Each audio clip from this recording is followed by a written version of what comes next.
Hello, welcome. This is Candid Chats on Cancer, and I'm Mary Robinson. And I'm Jamie Moore. Mary, what are we going to chat about today? Well, we are going to chat about all sorts of things throughout the show. I think that we should start by telling our audience what we're all about. Let's do it. Yeah, all right. Well, I know one thing is we want to talk to the community and surrounding areas about different things that people can be involved in while they're going through cancer, or if they have a loved one going through cancer. We also want to discuss exercise techniques. I mean, there's yoga, there's Pilates. I don't know. I can't name them all. Aquatics. There's aquatics. There's nutrition. We'll be talking about. Yes, and we might do some cooking. We'll bring some physicians in. We'll be talking to doctors that are in the field. Yes. We'll bring local specialists in so that you guys can see that side of everybody. That we can talk to the doctors and not in the office, but we can talk to them and just have nice little candid chats. Exactly. That's what we're all about. Candid Chats on Cancer. That's right. Yeah. So why are we here? Well, there's this one word called cancer. Ah, that's right. Yeah. I had cancer. And I had cancer. What Not kind? once, but twice. I had acute myeloid leukemia in August of 2014. I was diagnosed. And I found that I had to go through all the chemo regimen. They decided that that was the best thing for me to do at the time because that was the best odds because I had good cytogenetics. And so after I was done with all the chemo, I was in remission for 2.5 years. And in May of 2017, my leukemia came back. And I was quite surprised because I felt good this time that I got that diagnosis. And so I decided I'm going to fight with all my might and I'm going to make it through and be the winner. And so I had a stem cell transplant the second time, and on August 22nd, I'll be 1 year after my stem cell transplant. So I think I'm going to have an extra birthday this year. I think so. Yeah. In fact, I think everybody, once we get that little diagnosis of being cancer-free, my new birthday is February 3rd. Ooh. That was the last day I had chemo. What kind of cancer did you have, Jamie? I had stage 4 colon cancer, colorectal cancer. Basically, it was right next to my rectum. I got to have emergency surgery because I was so plugged. The tumor in my lower colon was pretty huge and it completely occluded my whole bowel. So I had to go to the hospital and I had emergency surgery done. Then after that, I had chemo. And now I'm considered cancer-free right now. Oh, that's amazing. And then I have a CAT scan coming up in the next 3 or 4 weeks, and hopefully it will still say cancer-free. And if it doesn't, then we smile, pull on the big boy panties, and just do what we put our head down. And like and you said, attitude is everything. Attitude is everything. Even though some of us with the best attitude still don't make it. You got that right. It's all in God's plan. I saw a really good thing a couple of days ago. It was a comedian, and he had this really great line goes, "Only God knows your expiration date." That's so true. And that's one thing I want to say real quick is, doctors, bless them, can give statistics on how good or poorly somebody's going to do, but only God knows what the outcome is. I think that people, and this is my own opinion, should really consider, their attitude throughout this. I know it's scary and it can be very difficult, but it helps with the battle, I believe, if you just stay positive and have the fight in you. Yeah. For me, it was a little harder because I've been a nurse for, I'm coming up on 39 years now. Oh, wow, Jamie. I spent the biggest part of my life in the intensive care units. So when I got the diagnosis of cancer, it scared me beyond belief because I knew what was ahead of me. And in fact, the day that I got discharged from the hospital, my infectious disease doctor, who's a wonderful man, as he left me, he goes, "Well, Happy New Year." And he goes, "The next year or two is going to be the 2 hardest years of your life." And he closed the door and walked out. And I thought, well, That would get your wheels turning. yeah. But the good thing about it is it got my attitude changed. I'm like, well, I've been proving people wrong most of my life. And I like to prove people wrong. And so when he said, this is going to be the hardest part of your, of your life, I went, nah, it's not going to be that big a deal. He was right. It was the longest year of my life and I was declared cancer-free exactly 1 year to 1 day of my original diagnosis. And I had the colon tumor, plus I had tumors in my liver, and I had 2 nodules in my left lung. And I'm glad to say that today, there's no tumors in my liver, there's no tumors in my colon, but I do still wear the battle scars of cancer. I have an incision that goes from my belly button down to my pelvis, and I have what's called a colostomy on both sides. But I'd rather be alive and happy and be able to be with my family and be able to still work than not have had or gone through what I went through. Exactly. And just so the viewers know, a colostomy, is that a bag that holds the waste? Okay. My intestine, I don't have a colon actually.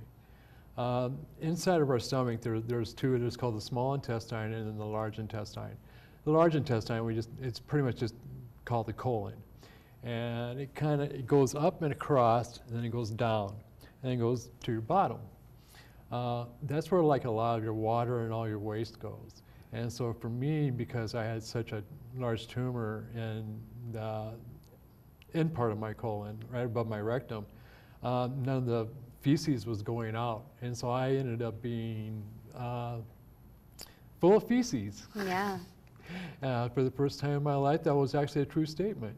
And so my colostomy is on my right-hand side, and so I basically have no colon, and so that's where I go potty, is into a bag, which makes it quite convenient. I can go whenever I want. That's really nice. You could be in a meeting and go when you want. I can still go right there and not even feel about it. Yeah, it's not that bad, and if you got the choice between dying Oh, exactly. or having a colostomy attached to you, it took me a while to get over it. In fact, that was the first thing I did when I woke up from surgery. Is I felt down to my stomach because as a nurse, I used to have to take care of people that were as sick as I was, and I knew what the outcome probably was going to happen. And when I felt down, there it was. Yeah. But you were there. You but were I was still alive.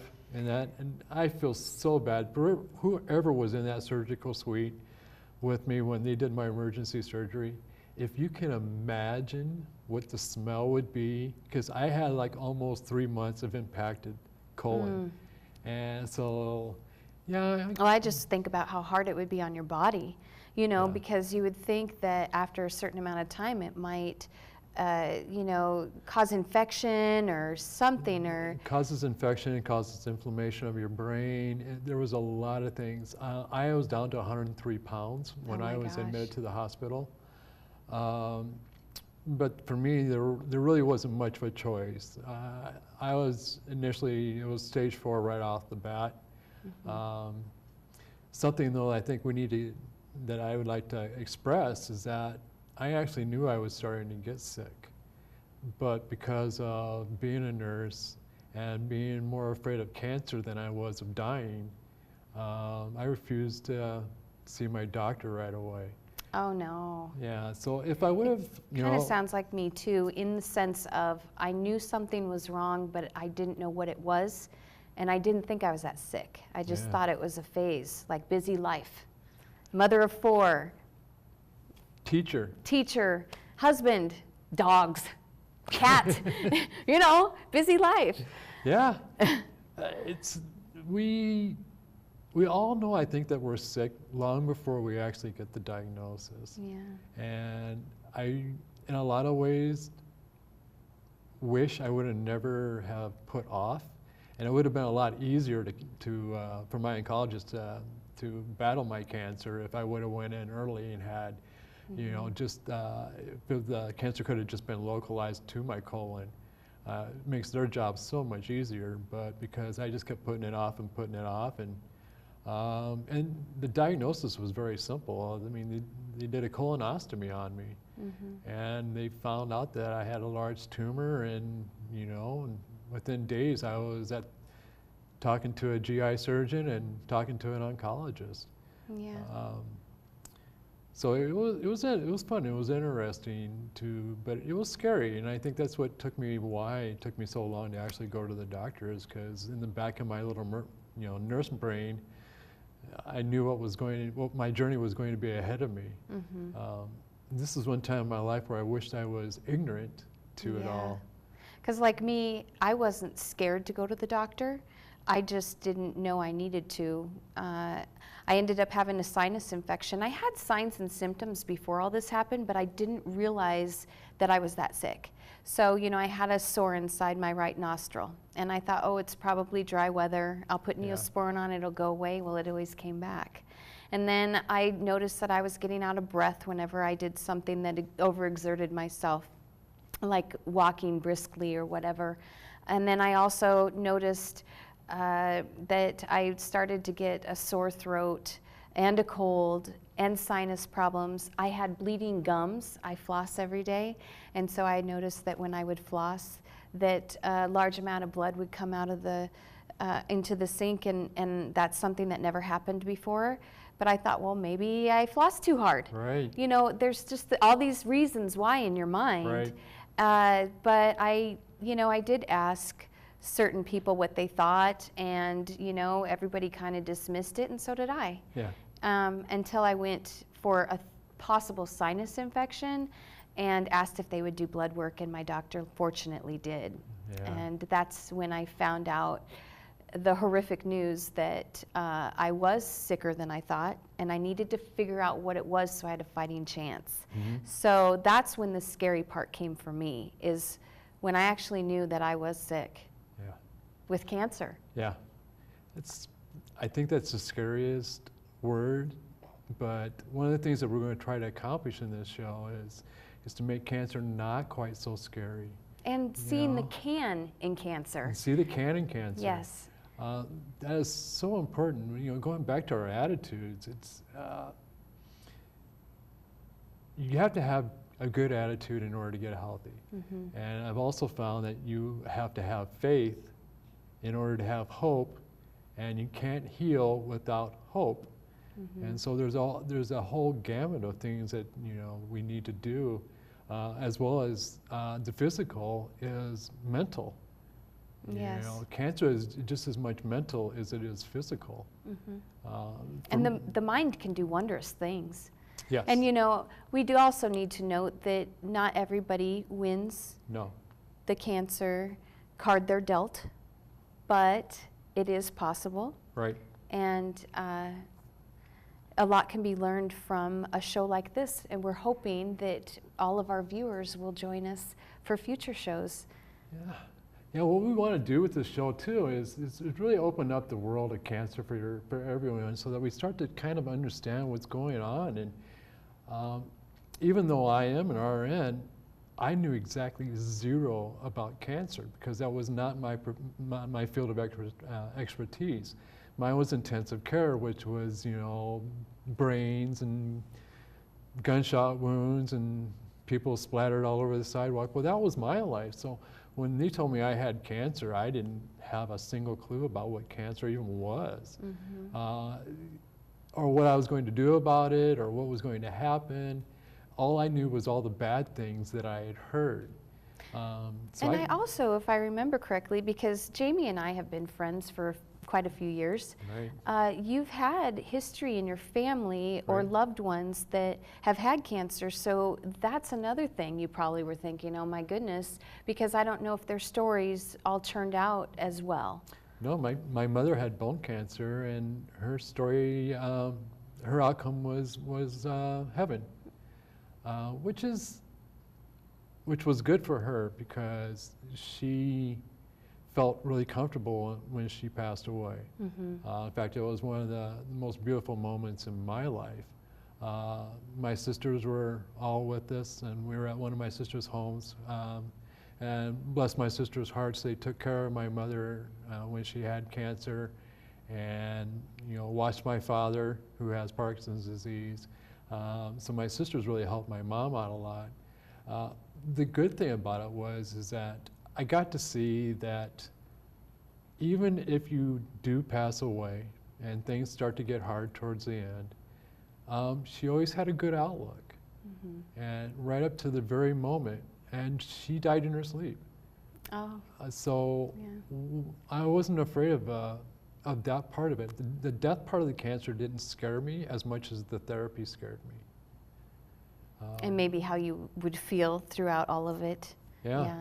And as all of us know that has cancer has gone through either chemo or stem cells, it is a long journey. And it is. It's, there's many days that you're just so sick that just one smile from somebody. One of my sons would bring over, he's a chef, and he would bring over something for me to eat. And he would just sneak in the house, put it in the refrigerator, and then leave.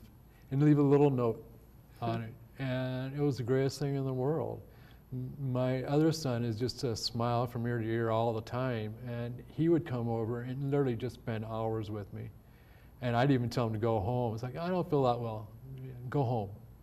And he's like, no, I want to spend some time with you. And it's just like, so family and support and attitude helped me through it all, and helping see my mom go through cancer. Let me know that, there's sometimes not good outcomes to cancer, but also let me know that as long as you maintained your faith through it all, that you always had hope. Oh, yeah. And I think sometimes hope changes for people when we have our cancer. And for her, she didn't lose her battle with cancer, she won the battle to heaven. Exactly. So, When I remember my 10-year-old daughter used to always say, Mom, if God woke you up this morning, he's not through with you yet. And that really meant a lot to me, because some of those days were pretty tough. Oh, yes.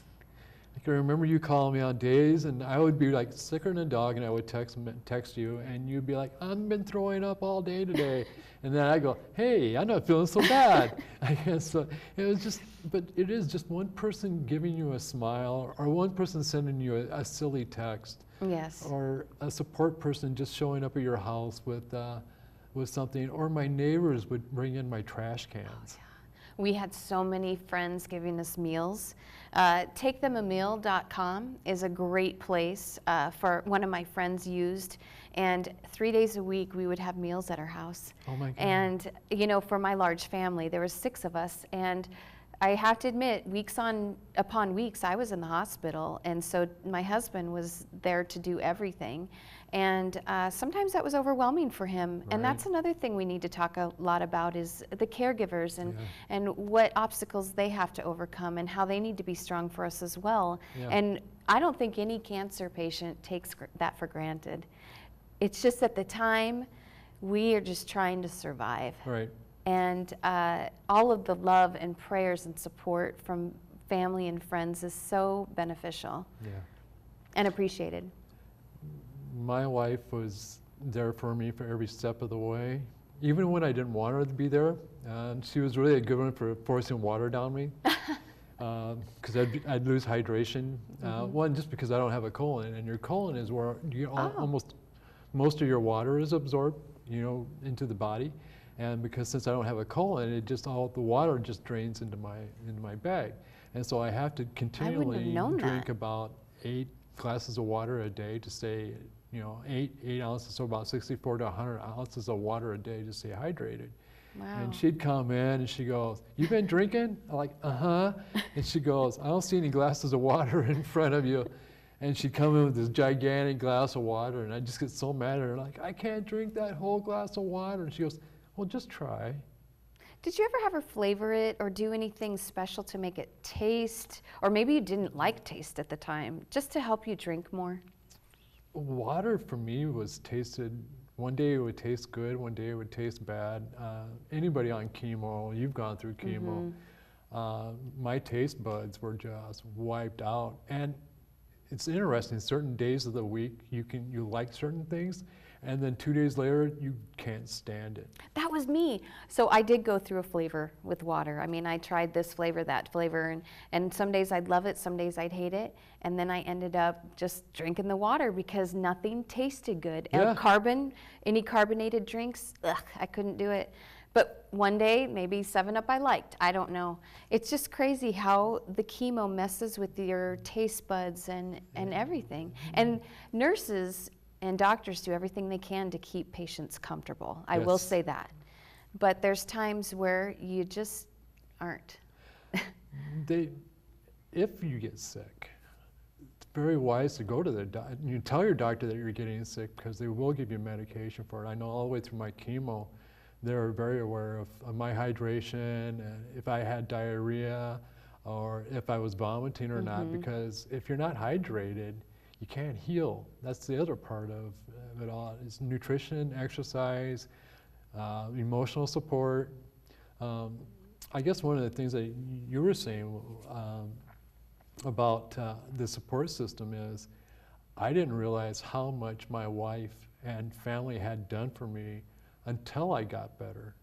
Because like you said, you're just so sick that you don't realize how much of their life has changed.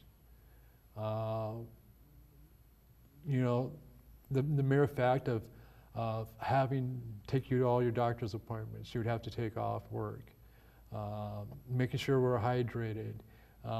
Unfortunately for me, when I was first came home from the hospital, I kept having accidents with my colostomy. And some days I'd be just laying in my own waste. And she would just, and she's clean it up. She has a business degree. She's not a nurse. She's a mother and a beautiful wife.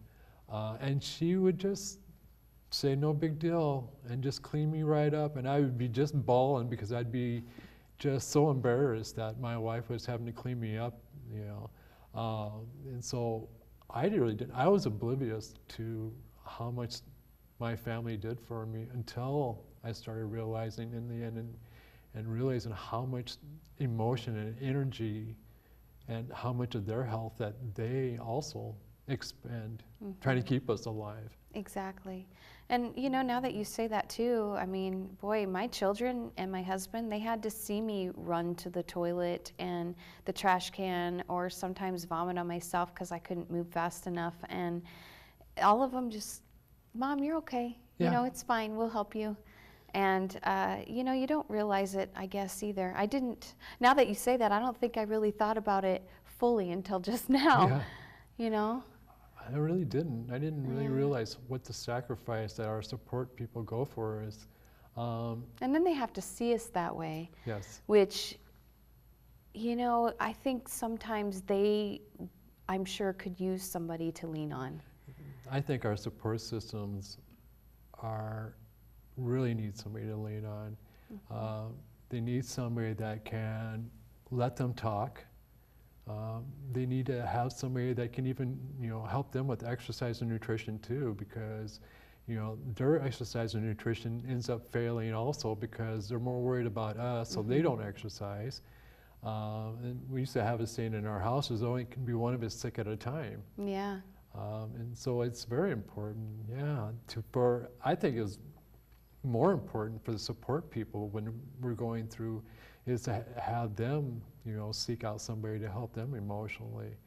And I also want to bring up my children too, because children are really affected by cancer. Yes. And I know that last year, at the end of the school year, my 10-year-old was suppressing her emotions. And we didn't realize that. And I remember the second time that I told her I had cancer. She was about nine years old at the time. She was so happy. She acted like nothing was wrong. Yeah. And I said to Tim, do you think that, Tim is my husband, by the way, I said, do you think that maybe she understood that I'm going to be going through all this again? And I think that my daughter put a happy face on for me. Yeah. And I hated that for her. And I didn't know that she was doing that until she got so deep into it and we started noticing it in other areas of her life. And she went to counseling. So that's another thing that I think we need to discuss too, is just how it affects the children too. Right. I don't think there's a lot of resources out there, but we're going to find them. We will. Yeah. Because the little ones do need help. Now, my sons are actually my stepsons. Their father passed away from colon cancer also. Or not also, their father passed away from colon cancer, and their grandmother also passed away from colon cancer. Oh. And they're, you know, my oldest was in college, and my youngest at the time was still in high school when he had to go through all that. And so, yeah. And then they had to hear that you had this. Then I came in and told them that I had it. Mm-hmm. But they both just smiled at me and just said, you know, we're there for you the whole time, and they were with me for everything. It was just the most wonderful thing. Yeah. And so, yeah, that's some of the things You we know, need to that's really one talk thing about. that is a blessing. You really find out how many people truly love you. Oh, yes. Yeah, I just found out, I mean, I had more friends than I knew I ever had. Yes. You know? Or in the community, there's a lot more available in the community than we ever imagined. Exactly. And that's one of the things that we want to do with this show is to help everybody out there to find something that is good. So, and we want everybody to know that there are resources out there. You don't have to do this alone. We're here as a resource as well. And may you listen to us and tell your friends about us. Thank you. Have a wonderful day. Have a wonderful life. We'll see you next week.